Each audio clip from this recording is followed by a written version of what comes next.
పరుగున వెళ్ళి ఆయన పాదాల దగ్గర పాపములు ఒప్పుకోవాలి.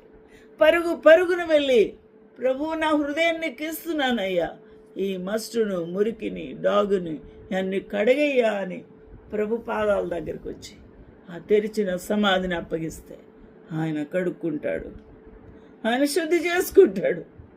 ఆయన ప్రశస్తమైన రక్తంతో తోమి నిన్ను తెల్లగా హిమములాగా కడుగుతాడు. ఆయన సిద్ధంగానే ఉన్నాడు. అర్థం చేసుకుందాం. ఈ రోజున వారి నోటి నిండా శాపము, వారికి పగ, ద్వేషము, ఎంత బేగే వాడు చావాలి అని కోరుకునే నరహత్య. మీరు చంపకపోవచ్చు, కానీ కోరినా సరే నరహత్యతో సమానంగా కౌంట్ చేస్తాడు దేవుడు.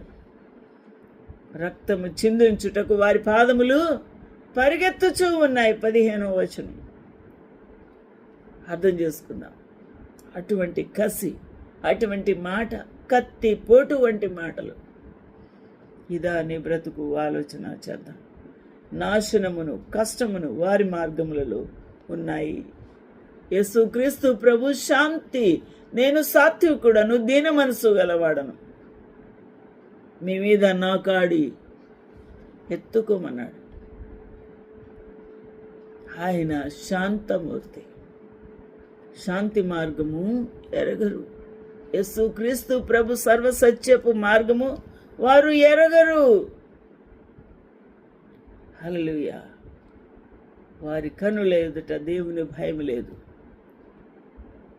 ఎప్పుడైనా ఏ కుమారుడైనా చేతును సిగరెట్ పట్టుకొని తాక్కుంటూ ఇంటి లోపలికి వచ్చి వాళ్ళ డాడీ కుర్చీ మీద ఉంటుంటే వాడు ఆ కుర్చీ ఎదుటే, ఏం డాడీ పిలిచారంట అని సిగరెట్ పట్టుకొని నోట్లో సిగరెట్ తాగుతూ మాట్లాడితే వాడికి ఏమైనా భయం ఉన్నదా తండ్రి అంటే? లేదు. వారి కనుల ఎదుట దేవుని భయం లేదు. మన యొక్క గర్వం కూడా అంతే.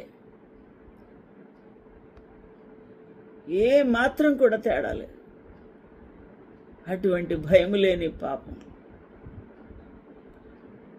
ఎవరు చూస్తున్నారన్న భయం లేదు. దేవుడికి సర్వలోకము కూడా ఒక్క క్షణంలో చూడగలడు అన్న సత్యం కూడా ఎరిగినా కూడా భయం ఉండదు. కాబట్టి చాలా భయంకరమైన పరిస్థితులు మనం ఈ లోకంలో, ప్రజలలో చూస్తున్నాం.